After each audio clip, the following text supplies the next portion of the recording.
మార్కెట్లో పెరుగుతున్న పప్పు ధరల దృష్ట్యా అధిక శాతం రైతులు అపరాల సాగుకు మొగ్గుతున్నారు. అపరాల్లో పెసర, మినుము పంటలు స్వల్పకాలంలోనే చేతికొచ్చిన కంది పంట మాత్రం 140 నుంచి 160 రోజుల్లో చేతికందుతుంది. ప్రస్తుతం ఉన్న ధరలతో కంది నుంచి మంచి రాబడిని సొంతం చేసుకునే అవకాశం ఉంది. కందిని ఏకపంటగానే కాక అంతర్ పంటగా సాగు చేసుకునే అవకాశం ఉంది. తెలంగాణ ప్రాంతంలో శాస్త్రీయ పద్ధతిలో నారు పెంచుకుని నాటుకునే పద్ధతిని రైతులు ఆచరిస్తున్నారు.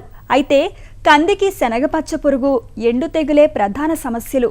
వీటిని అధిగమించి కంది పంట నుండి ఎకరాకు 10 నుంచి 15 క్వింటాళ్ల అధిక దిగుబడిని పొందే అవకాశం ఉంటుంది. అందువల్ల కంది సాగుకు సన్నద్ధమయ్యే రైతులు రకాల ఎంపిక నుండే తగు జాగ్రత్తలు పాటించాలంటూ వివరాలు అందిస్తున్నారు తిరుపతి ప్రాంతీయ వ్యవసాయ పరిశోధనా స్థానం శాస్త్రవేత్త డాక్టర్ ప్రశాంతి. ఈ కంది పంటని వర్షాధారంగానే సాగు చేస్తారు. ఇది దీర్ఘకాలిక పంట. ఈ కంది పంటలను సాగు చేసుకోవాలనుకున్నప్పుడు ప్రధానంగా ఉన్న రకాలలో ఎల్ఆర్జీ 41 అధిక దిగుబడినిస్తోంది. ఇదే కాకుండా ఎల్ఆర్జీ 52 అన్నది ఇది కొంతవరకు ఎండు తెగులను తట్టుకుంటుందని ఎల్ఆర్జీ 30 ఇది ముందు నుంచి ఉన్న పల్నాడు రకం, దీన్ని కూడా సాగు చేసుకోవచ్చు. ఈ రకాలతో పాటు ఐసిపిఎల్ 85-0-53 ఇది లక్ష్మి అనే రకాన్ని, అలాగే ఐసిపిఎల్ 87-119 ఆశా రకాన్ని కానీ, మారుతి అనే ఐసిపిఎల్ 88-63 రకాన్ని కూడా ఎంచుకోవచ్చు. ఇవే కాకుండా మనకి పాలెం పరిశోధన ప్రాంతం నుంచి విడుదల చేసిన పిఆర్జీ 176, పిఆర్జీ 158, పిఆర్జీ 1 ఇవన్నీ కూడా మనకి అనువైన రకాలే. రైతు సోదరులందరూ కూడా తమ ప్రాంతానికి అనువైన రకాన్ని ఎంచుకోవాలి. ఇవే కాకుండా మన ఇతర రాష్ట్రాలు, పక్క రాష్ట్రాల్లో ఉన్న కర్ణాటక నుంచి బిఆర్జీ 2, బిఆర్జీ 3 రకాలు, తమిళనాడు నుంచి కోఆర్జీ 6, కోఆర్జీ 97-101 అన్నది కూడా మీకు బాగా అనువైన రకాలని చెప్పుకోవచ్చు. ఎకరాకి 4 నుంచి 5 కిలోల విత్తనం అవసరం. ఈ విత్తనాన్ని ట్రైకోడర్మా విడది కేజీకి 4 గ్రాములు కలుపుకున్నట్లయితే ఎండు తెగుల్ని కూడా మనము సమర్థవంతంగా నివారించుకోవచ్చు. బరువుగా ఉన్న నేలల్లో మనము 6 అడుగులు అంటే 180 సెంటీమీటర్లు, తేలిక నేలల్లో, ఎర్ర నేలల్లో 90 సెంటీమీటర్లు సాళ్ళ మధ్య ఉండేటట్టు మనము ఈ 4 కిలోల విత్తనాన్ని మనము విత్తుకోవాలి. సాళ్ళలో మొక్కల మధ్య మనం 10 సెంటీమీటర్ల నుంచి 20 సెంటీమీటర్లు ఉండేలా చూసుకోవాలి. కంది విత్తిన 30 రోజుల తర్వాత మొక్కల మధ్య 15 నుంచి 20 సెంటీమీటర్లు ఉండేటట్టు మొక్కలు పలచన చేసుకున్నట్లయితే మొక్కలు బాగా పెరిగి కొమ్మలు బాగా పెట్టుకునేదానికి అవకాశం ఉంది.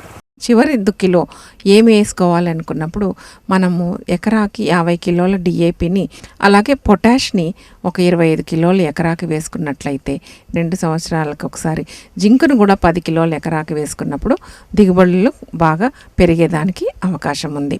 అంతర పంటలు అయిన పెసర కానీ, మినుము, అలాగే వేరుశెనగని తీసేసిన తర్వాత మనకి అంతర సేద్యం చేసుకొని కంది పంటను బాగా పెరిగేదానికి చూసుకోవాలి. అలాగే వేరుశెనగలో అంతర పంటగా వేసుకున్నప్పుడు వేరుశెనగతో వేసుకున్న ఎరువులే మీకు సరిపోతుంది. మనము వేరుశెనగ పీకే వరకు కూడా మనకు కంది పంటలో ఎటువంటి యాజమాన్య పద్ధతులు పాటించిన అవసరం లేదు. మీకు నవంబర్ 15 నుంచి అక్టోబరు చివరి వారంలో కూడా పూతకి మొగ్గకు రావడానికి అవకాశం ఉంది ఈ కంది పంట.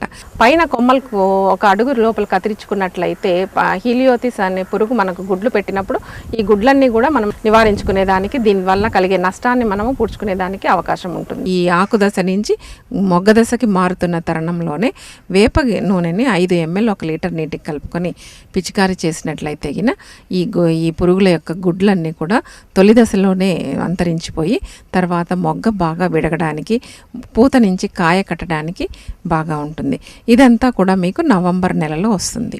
నవంబర్లో మనకి ఎటువంటి పరిస్థితుల్లో కానీ ఈ తుఫాన్లు కానీ ఎక్కువగా వచ్చినప్పుడు మొగ్గగానే ఉండి ఒక 20 రోజుల వరకు కూడా మనకి ఈ కంది పంట కాలం పెరిగేదానికి అవకాశం ఉంటుంది. అటువంటి పరిస్థితులప్పుడు మనం గమనించుకుంటూ తొలి పూత దశలోనే మనకి మోనోక్రోటోఫాస్ పిచికారీ చేసుకున్నట్లయితే తర్వాత పిల్ల పురుగులుగా మారినవన్నీ కూడా నివారించబడతాయి. ఇలా పూత బాగా వచ్చిన తర్వాత మనం చేయాల్సింది లార్విన్ థయోడికార్బ్ 1 గ్రాము 1 లీటర్ కలుపుకొని పిచికారీ చేసినట్లయితే కూడా మనకి ఈ కాయ పురుగు సమస్య తొలి దశలోనే నివారించబడుతుంది. ఇలా ఇప్పుడున్న ప్రస్తుత కాలంలో మనకు వాతావరణం మార్పులు జరుగుతుండడం వల్ల కాయ ఈగ సమస్య ఎక్కువగా అవుతుందని చెప్పుకోవచ్చు. మొదటి పూత పోయిన తర్వాత కాయ ఈగ సమస్య కొంచెం ఎక్కువగా వస్తుంది. అందుకని గమనించుకొని మనకి పెన్సిల్ మొనలాగా కాయ ఏర్పడిన వెంటనే మనము ఈ మోనోక్రోటోఫాస్ని ప్లస్ నువాన్ 1 ml కలుపుకొని పిచికారీ చేసుకున్నట్లయితే ఈ కాయ ఈగ సమస్య లేకుండా కాయలో గింజలు బాగా ఏర్పడి మనకి మంచి నాణ్యమైన గింజ రావడానికి అవకాశం ఉందన్నమాట.